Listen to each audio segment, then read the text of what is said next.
আপনার মা পুরোপুরি সুস্থ হয়ে গেছে ভাই, এখন আর কোনো টেনশন নেই। আপনি এখন নিশ্চিন্তে বিয়েটা করতে পারেন। আমি এসেছি, এখন বিয়েটা করে ফেলুন। আমি কি আপনার বিয়েটা তাহলে করার কেন লেগে ডাকছেন ভাই আমাকে এখানে? এখানে? আপনার কি মনে হয়, আমার কি মানুষ মনে হয় না? মানুষ মনে আপনার হবে না কেন? মনে হয় তো, মানুষই তো আপনি। মানুষের বাইরে তো আমরা কেউই না। আপনি তো বলেছিলেন যে বিয়েটা আমাকে দেখাবেন বলে আমাকে এখানে নিয়ে আসলেন। আরে ভাই, রাগের মাথায় কি কইছি, ওগুলো ধরে বসে আছেন, ওগুলা বাদ দেন। এখন নতুন কথায় আসি, নতুন সিদ্ধান্ত নিচ্ছি আমি। আপনি কী সিদ্ধান্ত নিয়েছেন সেটা জেনে আমার কী লাভ, আর আমি বা কী করতে পারি ভাইজান বলেন?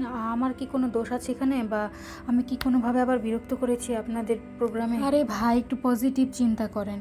আমি আপনারে এখন একটা সিদ্ধান্ত জানামু, যেটা আপনার নিয়েই তো হইব, এই জন্যে আপনারে ডাকলাম।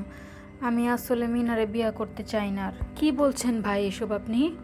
মিনার সাথে আমার বিয়েটা পুরোপুরি হয় নাই, আমি কবুল কইছি, কিন্তু ও কয় নাই। আর আমি আপনার উপর দায়িত্বটা দিয়ে দিতেছি।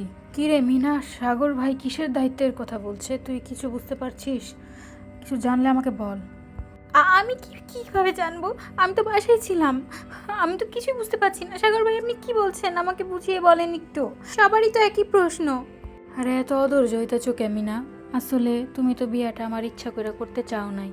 আমার মা অসুস্থ বইলাই তো তুমি সেই চাপে পড়ে আমার মার ইচ্ছা পূরণ করার লেগে আমার বিয়েটা করতে চাইছিলা। কি ঠিক কইতাছি না মিনা? তুমি বলো। দেখেন সাগর ভাই, এখন এসব কথা কেন উঠছে? আমি কি নতুন করে কিছু বলেছি আপনাকে? আমি কি বিয়েতে অমত প্রকাশ করেছি? আমি তো রাজি হয়েছিলাম বিয়ে করতে। দেখো মিনা, এখনো সময় আছে, এখনই সঠিক সময়। আমি চাই না তোমার জীবনটা এভাবে নষ্ট করতে। সাগর ভাই, তুমি কি বলছো এসব? বাবা, সাগর বাবা, তুমি কি বলছো এসব? সাগর বাবা, কি হয়েছে তোমার? দেখেন খালা, বিয়ে একটা সারা জীবনের ব্যাপার। আমি মিনাকে জোর করে বিয়ে করলাম, শেষে মিনা যদি অসুখী হয়, না না আমি সাগর ভাই, সব কি হয়ে যাবে? আপনি এইভাবে কেন বলছেন? আমি তো বিয়ে করব আপনাকে, আমি কবুল বলবো। অবশ্যই বলবা, কিন্তু সেটা আমার সাথে। আপনি আমার দিকে তাকাচ্ছেন কেন সাগর ভাই? আমি কি করলাম আবার? আমাকে এখানে কেন জড়াচ্ছেন আপনাদের মাঝে? আবারও নিজে থেকে আমাকে নিয়ে এসেছেন এখানে, যেটা ভালো আবার আমাকে অপমান করতে যাচ্ছেন। আপনারা আসলে মানুষের মনের কি কথা বলছেন আমি ভাই? বুঝি, এসব আপনি কি বুঝছেন? বুঝে শুনে আপনার বলছেন? মনের কথা আমি সজ্ঞানে বুঝি, আপনার কি মিনার মাথাটা কথা গেল আমি নাকি? বুঝি। কিছুই তো বুঝতে সবার পারছি না। সামনে একটা সত্যি কথা বলি, মিনা মাহিরকে ভালোবাসে এবং মাহিরও মিনাকে ভালোবাসে। এর মধ্যে আমি ভিলেন হয়ে আইছিলাম। আসলে আমার মা তো এখন সুস্থ হয়ে গেছে, এখন আর বিয়ে করার কোনো মানে হয় না। এই মিথ্যা বিয়ে দিয়ে কি হইব?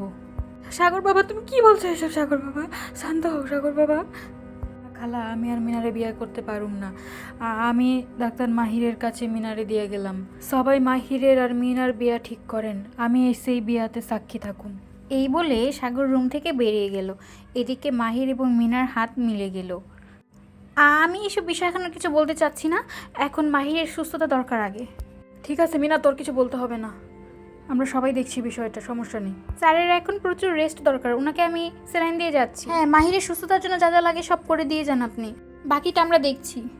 হ্যাঁ হ্যাঁ, মাহির বাবার এখন সুস্থতা দরকার, অনেক ধকল গিয়েছে তার উপর দিয়ে। আল্লাহর ইচ্ছায় মাহিরের উছিলাই তো খালাকে বাঁচাতে পারলাম আমরা।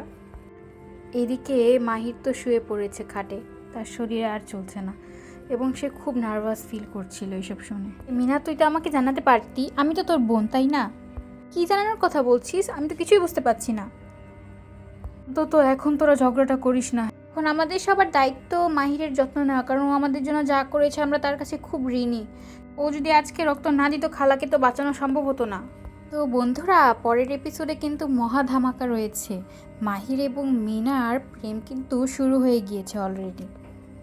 নেক্সট এপিসোড দেখতে কিন্তু চ্যানেলটি সাবস্ক্রাইব করে দাও।